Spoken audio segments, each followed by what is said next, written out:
Welcome है आप सभी का एक बार फिर से स्टडी विथ आरजी चैनल में। तो बच्चों, आज हम आपके लिए लेके आए हैं पॉलिटी का नेक्स्ट लेक्चर, जिसमें आज हम डिस्कस करेंगे कॉन्स्टिट्यूशन का आपका बचा हुआ पार्ट। ठीक, और कोशिश करेंगे कि आज आपका ये चैप्टर यहाँ पे पूरा कंप्लीट हो जाए। और नेक्स्ट लेक्चर में हम आपका देखेंगे प्रीएम्बल्स के बारे में, प्रस्तावना के बारे में। देखिए बच्चों, थोड़ा सा यहाँ पे डाउट था कि करंट का लेक्चर का, तो कुछ बच्चे बोले थे उत्तराखंड करंट का लेक्चर।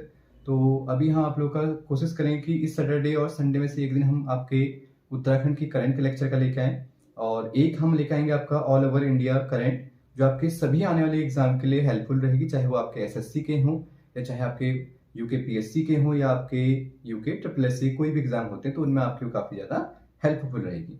तो हम अब स्टार्ट करते हैं आज के लेक्चर पे। तो आज हम आपके लेके आए हैं संविधान सभा की कुछ प्रमुख समितियां। जहां से हमने कल लेक्चर छोड़ा था उसी से आगे का आपका टॉपिक है संविधान सभा की प्रमुख समितियां। तो कल मैंने आपको बताया था कुछ हम समितियां देखेंगे, जैसे कि आप प्रारूप समिति, जो मैंने आपको बोला था काफी इंपॉर्टेंट है। दूसरी चीज मैंने आपको बोली थी कि इसी में अनेक समितियां आएंगी, जैसे आपकी झंडा समिति हो गया, संघीय शक्ति समितियां हो गया, प्रांतीय संविधान समिति होगी, आपकी संघ संविधान समिति होगी, या अनेक ऐसी छोटी मोटी आपकी अनेक यहाँ पे समितियां बनी है, जिनमें से कुछ प्रमुख मैं आपकी 6-7 यहाँ पे लेके आया हूँ। जैसे इसमें आपने बेसिक पहले जो आपसे पूछा जाएगा ये जो समितियां हैं इनके अध्यक्ष कौन है, और जो इनमें से कुछ प्रमुख है, जैसे एक आपकी पूछी जाती है ज्यादातर एग्जाम में प्रारूप समिति पूछा आता है। ड्राफ्टिंग कमेटी कब बनाएगी, कब इसका गठन किया गया, इसमें कुल सदस्य कितने हैं, इसका अन्य नाम क्या है, सब अभी हम आपके आगे के लेक्चर में डिस्कस करते हैं। तो बच्चों देखिए, आज जो हमें देखना है वह आपके भारतीय संविधान की कुछ प्रमुख समितियां। तो याद रखिए, आपको पहले यहाँ पे 2 कॉलम बनाने हैं, जिसमें से आप पहला कॉलम बनाएंगे समितियों का, दूसरा और अगला कॉलम बनाएंगे यहाँ पे अध्यक्ष का। तो देखिए यहाँ पे आपको दिख रहा होगा कि जो पहली आपकी समिति है वो क्या है, आपकी प्रारूप समिति है। तो ध्यान दीजिएगा, सबसे इंपॉर्टेंट कौन सी समिति है, प्रारूप समिति है। और प्रारूप समिति का अध्यक्ष कौन है, डॉक्टर भीमराव अंबेडकर है। ऐसे आपसे पूछा जाएगा भाई संघ में कौन थे, तो याद रखना संघ में ज्यादातर सभी समितियों का रोल लीड किसने किया है, अध्यक्ष कौन बने हुए हैं, आपके जवाहरलाल नेहरू। ठीक, प्रांत में चले जाएंगे तो प्रांत में कौन है, आपके सरदार पटेल जी। और मूल अधिकार समिति पूछी जाएगी तो उसके अध्यक्ष कौन है भाई, दोबारा से सरदार पटेल जी। और आपसे पूछा जाएगा झंडा समिति का अध्यक्ष कौन है, तो आप लोग करेंगे राजेंद्र प्रसाद।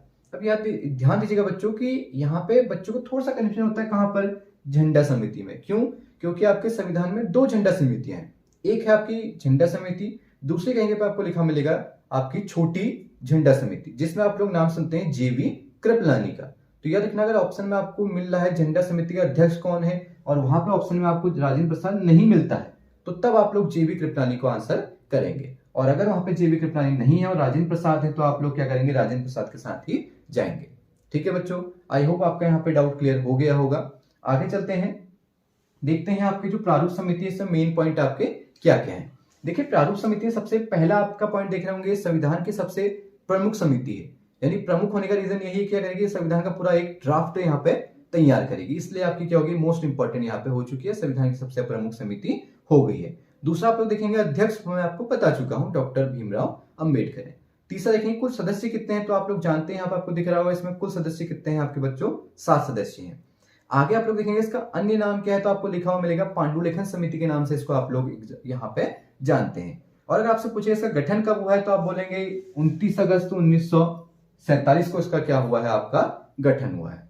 आगे देखते हैं, अब जो आपसे यहाँ पे समितियों से जो एग्जाम में क्वेश्चन पूछे जाते हैं वो 2 ही टाइप के पूछते हैं, या तो कुल सदस्य पूछेगा, जो आपके यहाँ पे अंबेडकर वाले प्रारूप समिति में आपको लिखा दिए हैं। साथ साथ आप लोग अगर थोड़ा सा इसमें देखना चाहते हैं तो आप लोग केवल देख सकते हैं ये कुल 7 सदस्य कौन से हैं।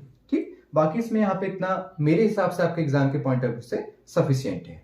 आगे देखते हैं, अब जो आपके इसमें अन्य चीजें हैं या संविधान से कुछ महत्वपूर्ण तथ्य हैं जो हमसे कल छूट गए थे, जो आज के लिए हमने यहाँ पे आपके रखे हुए थे।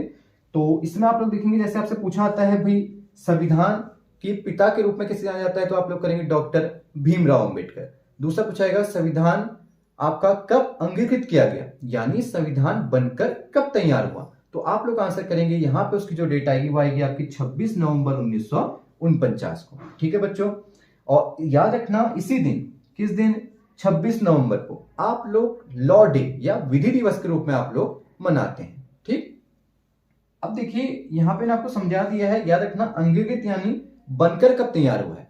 यहाँ पे बच्चे काफी डाउट करते हैं, अंगीकृत और लागू में।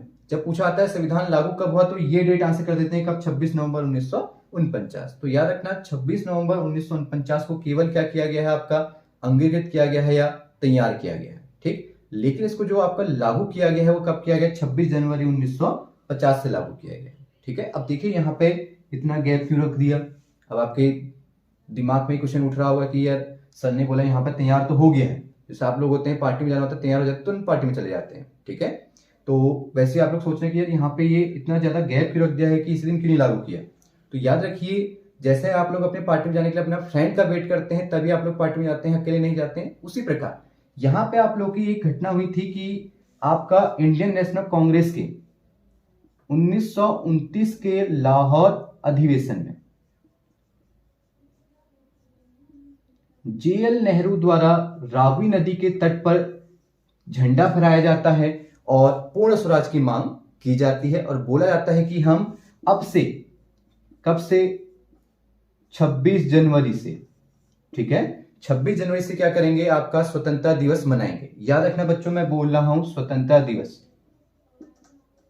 गलत नहीं बोल रहा हूं। मुझे पता है कि 15 अगस्त को आप लोग स्वतंत्रता दिवस मनाते हैं, लेकिन पहले के समय यहां पे क्या मनाया जा रहा था, आपका 26 जनवरी को स्वतंत्रता दिवस मनाने की बात कही गई थी। कब, 1929 में, ठीक। अब आगे चल के आप लोग जानते हैं जब हमारा देश आजाद हुआ तो 15 अगस्त को तब से क्या करा गया, यहाँ पे स्वतंत्रता दिवस के रूप में मनाना शुरू किया गया। और 26 जनवरी का महत्व कम ना हो जाए, नहीं तो आप लोग क्या करते हैं 26 जनवरी को याद ही नहीं रखते, ठीक। तो 26 जनवरी का महत्व कम ना हो जाए इसलिए क्या करा गया, यहाँ पे होल्ड किया गया और 26 जनवरी को आप किसके रूप में मनाते हैं, गणतंत्र दिवस के रूप में आप लोग मनाते हैं। आई होप अब आप लोग का यहाँ पे डाउट क्लियर हो गया होगा। अब मैं आगे बढ़ता हूं।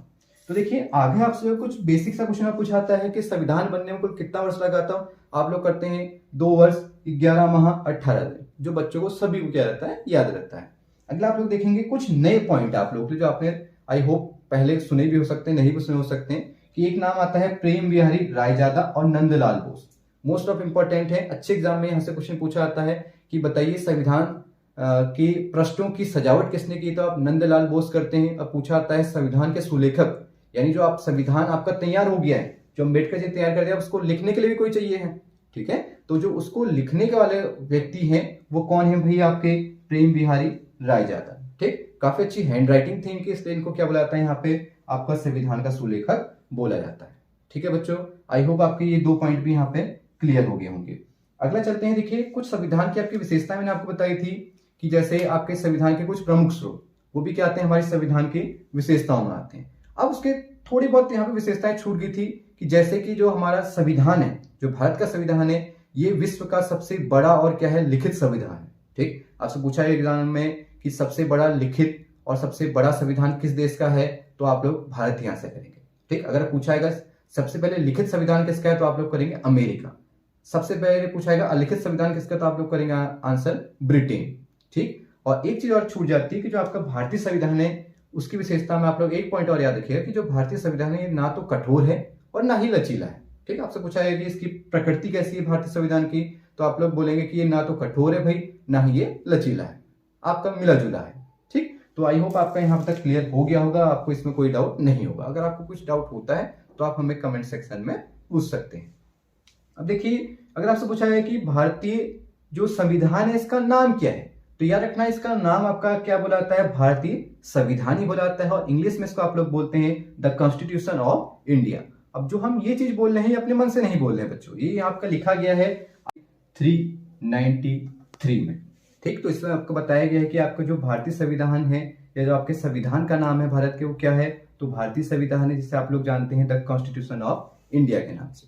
तो आई होप आपका आज का लेक्चर काफी हेल्पफुल रहा होगा और आपको आने वाले एग्जाम में काफी हेल्प करेगा और आप लोग इसे ऐसे ही अपने दोस्तों के साथ शेयर करते रहिएगा और काफी ज्यादा लाइक और सब्सक्राइब कीजिएगा और अपने दोस्तों के साथ ढेर सारे प्यार के साथ इसे शेयर कीजिएगा। Thank you so much. इसी के साथ आज का लेक्चर समाप्त करते हैं। शुभ रात्रि।